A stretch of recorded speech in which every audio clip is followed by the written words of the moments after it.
Hi,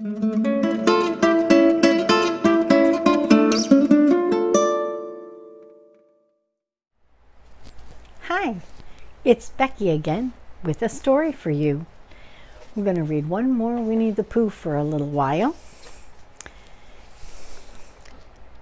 In case you didn't remember, this is by Mr. A. Milne with the pictures by Ernest H. Shepard. And we're going to meet a lot of people's favorite character, and that is Tigger. This is the story in which Tigger comes to the forest and has breakfast.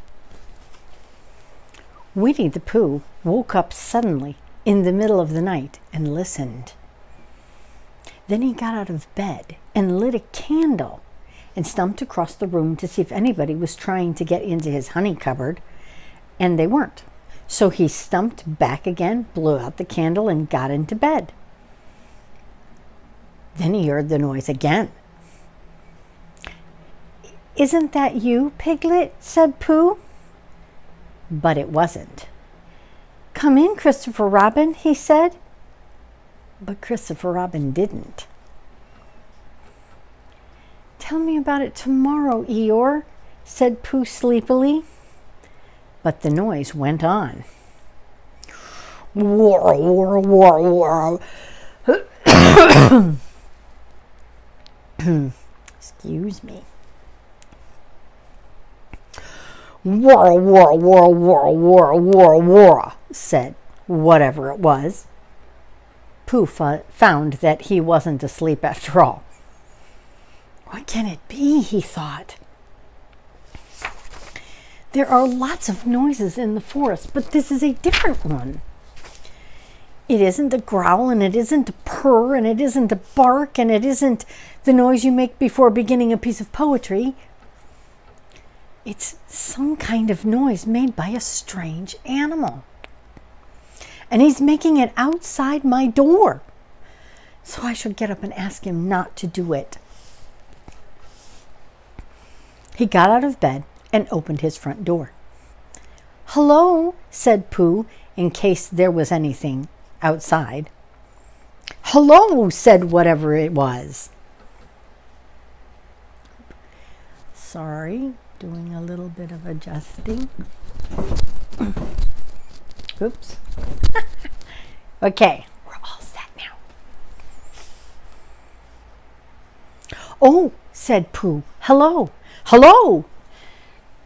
"And there you are," said Pooh. "Hello, hello," said the strange animal, wondering how long this was going to go on. Pooh was just saying hello for the fourth time when he thought that he wouldn't, so instead he said, "Who is it?" "Me," said a voice. And here is me outside of Pooh's door. "Oh," said Pooh. "Well, come here." So whatever it was came here, and in the light of the candle, he and Pooh looked at each other. "I'm Pooh," said Pooh. "I'm Tigger," said Tigger. "Oh," said Pooh, for he had never seen an animal like this before. "Does Christopher Robin know about you?" "Of course he does," said Tigger. "Well," said Pooh, "it's the middle of the night, which is a good time for going to sleep. And tomorrow we'll have some honey for breakfast. Do Tiggers like honey?" "They like everything," said Tigger cheerfully. "Then if they like going to sleep on the floor, I'll go back to bed," said Pooh. "And we'll do things in the morning. Good night." And he got back into bed and went fast asleep. When he woke in the morning, the first thing he saw was Tigger sitting in front of the glass and looking at himself.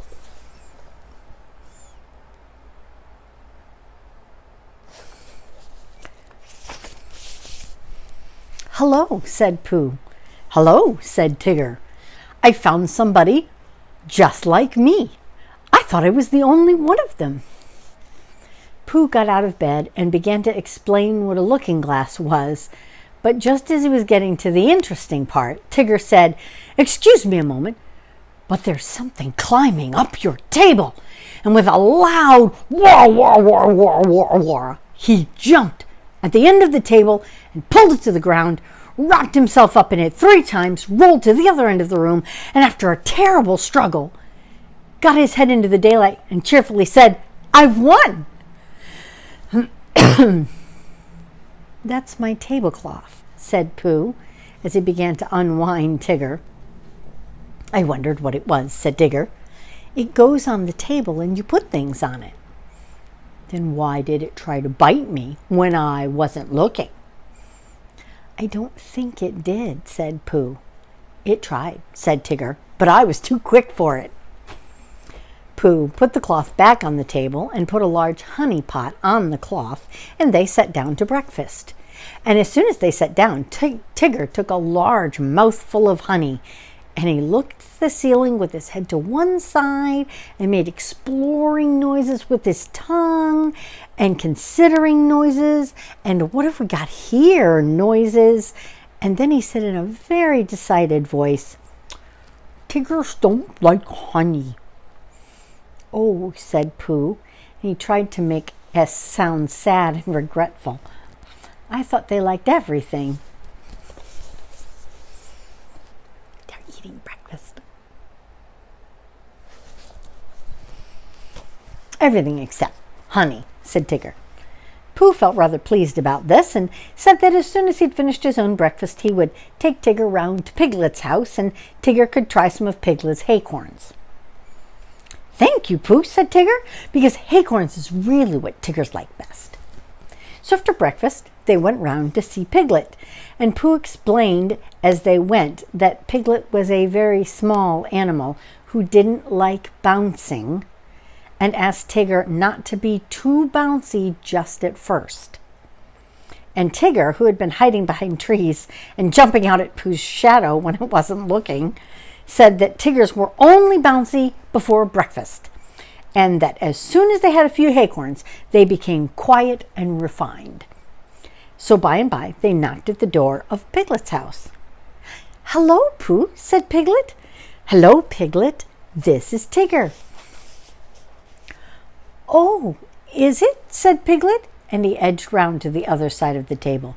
I thought Tiggers were smaller than that." "Not the big ones," said Tigger.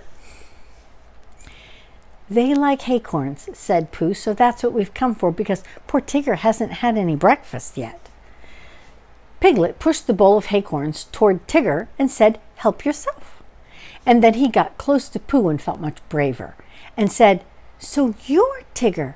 Well, well," in a careless sort of voice. But Tigger said nothing because his mouth was full of acorns. And after a long munching noise, he said, "Oh, yours." And when Pooh and Piglet said, "What?"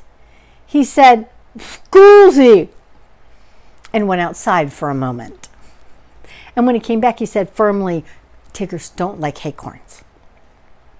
"But you said they like everything except honey," said Pooh. "Everything except honey and acorns," explained Tigger. And when he had heard this, Pooh said, "Oh, I see." And Piglet, who was rather glad that Tiggers didn't like acorns, said, "What about thistles?" "Thistles," said Tigger, "is what Tiggers like best." "Then let's go along and see Eeyore," said Piglet. So the 3 of them went, and after they had walked and walked and walked, they came to the part of the forest where Eeyore was. There they are, walking along. "Hello, Eeyore," said Pooh.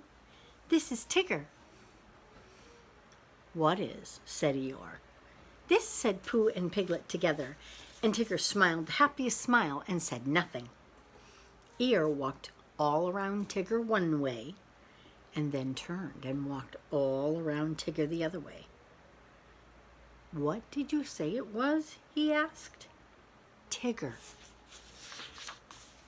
"Ah," said Eeyore. "He's just come," explained Piglet. "Ah," said Eeyore again.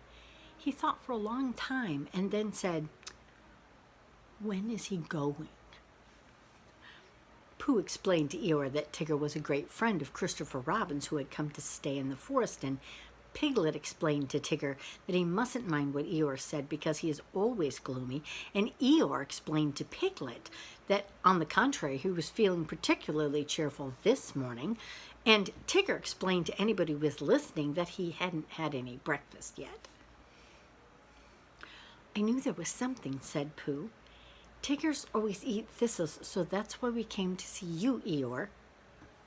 "Don't mention it, Pooh." "Oh, Eeyore, I didn't mean that I didn't want to see you." Quite. But your new stripy friend, naturally, he wants breakfast. What did you say his name was?" "Tigger." "Then come this way, Tigger."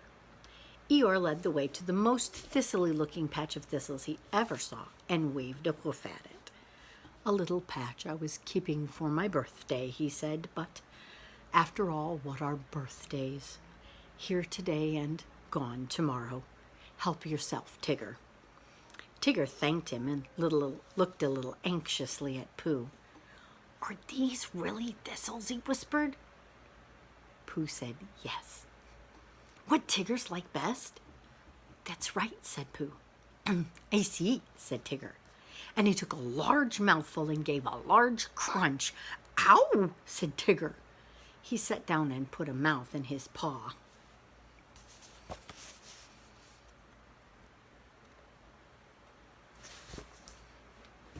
"What's the matter?" asked Pooh. "Hot," mumbled Tigger. "Your friend," said Eeyore, "appears to have bitten on a bee." Pooh's friend stopped shaking his head to get the prickles out and explained that Tiggers didn't like thistles. "Then why bend a perfectly good one?" asked Eeyore. "But you said," began Pooh, "you said that Tiggers like everything except honey and acorns." "And thistles," said Tigger, who was now running round in circles with his tongue hanging out. Pooh looked at him sadly. "What are we going to do?" he asked Piglet. Piglet knew the answer to that, and said at once that they must go and see Christopher Robin. "You'll find him with Kanga," said Eeyore. He came close to Pooh and said in a loud whisper, "Could you ask your friend to do his exercises somewhere else? I was having lunch directly and don't want it bounced on just before I begin. A trifling matter and fussy of me, but we all have our little ways." Pooh nodded solemnly and called to Tigger, "Come along and we'll go and see Kanga. She's sure to have lots of breakfast for you." Tigger finished the last circle and came up to Pooh and Piglet. "Hot," he explained, with a large and friendly smile. "Come on," and he rushed off. Pooh and Piglet walked slowly after him, and as they walked, Piglet said nothing because he couldn't think of anything, and Pooh said nothing because he was thinking of a poem, and when he thought of it, he began. "What shall we do about poor little Tigger? If he never eats nothing, he'll never get bigger. He doesn't like honey or acorns or thistles because of the taste and because of the bristles. And all the good things which an animal likes have the wrong sort of swallow work, too many spikes." "He's quite big enough anyhow," said Piglet. "Well, he isn't really very big. He seems so." Pooh was thoughtful when he heard this, and then he murmured to himself, "But whatever his weight in pounds, shillings, and ounces, he always seems bigger because of the bounces." "And that's the whole poem," he said. "What do you think, Piglet?" "All except the shillings," said Piglet. "I don't think they ought to be there." "They wanted to come in after the pounds," explained Pooh, "so I let them. It's the best way of writing poetry, letting things come." "Oh, I didn't know," said Piglet. Tigger had been bouncing in front of them all this time, turning every now and again to ask, "Is this the way?" And now at last they came in sight of Kanga's house, and there was Christopher Robin. Tigger rushed up to him. "Oh, there you are, Tigger," said Christopher Robin. "I knew you'd be somewhere." "I've been finding things in the forest," said Tigger importantly. "I found a Pooh and a Piglet and an Eeyore, but I can't find any breakfast." Pooh and Piglet came up and hugged Christopher Robin, and explained what was happening. "Don't you know what Tigger's like?" asked Pooh. There they are in the forest.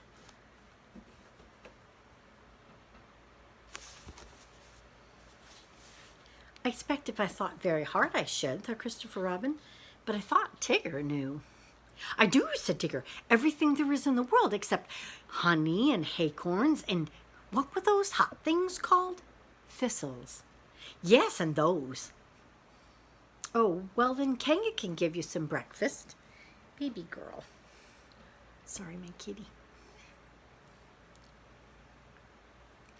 So they went into Kanga's house, and when Roo had said, "Hello, Pooh," and "Hello, Piglet," once, and "Hello, Tigger," twice, because he had never said it before and it sounded funny, they told Kanga what they wanted, and Kanga said very kindly, "Well, look in the cupboard, Tigger dear, and see what you'd like." Because she knew at once that however big Tigger was, he wanted as much kindness as Roo. "Shall I look too?" said Pooh, who was beginning to feel a little 11 o'clock-ish. And so he found a small tin of condensed milk, and something seemed to tell him that Tigger's didn't like this, and so he took it into the corner by itself and went with it to see that nobody interrupted it. But the more Tigger put his nose into this and his paw into that, the more things he found which Tigger's didn't like. And when they had found everything in the cupboard and couldn't eat any of it, he said to Kanga, "What happens now?" But Kanga and Christopher Robin and Piglet were all standing around Roo, watching him have his extract of malt. And Roo was saying, "Must I?" And Kanga was saying, "Now, Roo, dear, you remember what you promised." "What is it?" whispered Tigger to Piglet. "His strengthening medicine," said Piglet. "He hates it." There's Pooh, the cupboard.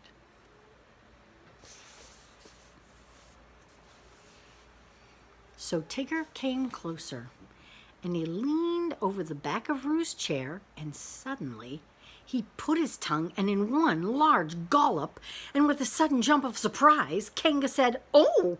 and then clutched at the spoon again just as it was disappearing, and pulled it safely back out of Tigger's mouth. But the extract of malt was gone. There they are.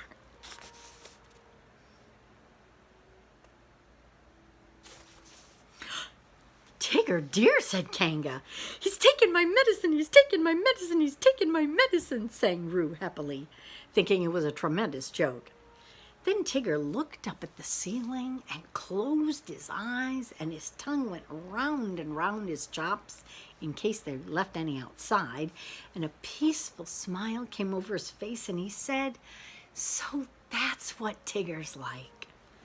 Which explains why he always lived at Kanga's house afterwards and had extract of malt for breakfast, dinner, and tea, and sometimes when Kanga thought he wanted strengthening, he had a spoonful or two of Roo's medicine, or Roo's breakfast after meals as medicine. "But he thinks," said Piglet to Pooh, "that he's been quite strengthened enough." And that's the end, for now, of some of our Winnie the Pooh stories. If you like what you're seeing, please like it and subscribe and leave me comments and let me know what stories you would like to hear. I know many stories from when my kids were little, and I'm going to read some of those, but I'm sure that there have been others that have been written that you might enjoy hearing read. So let me know, let your parents know, and we will talk to you later.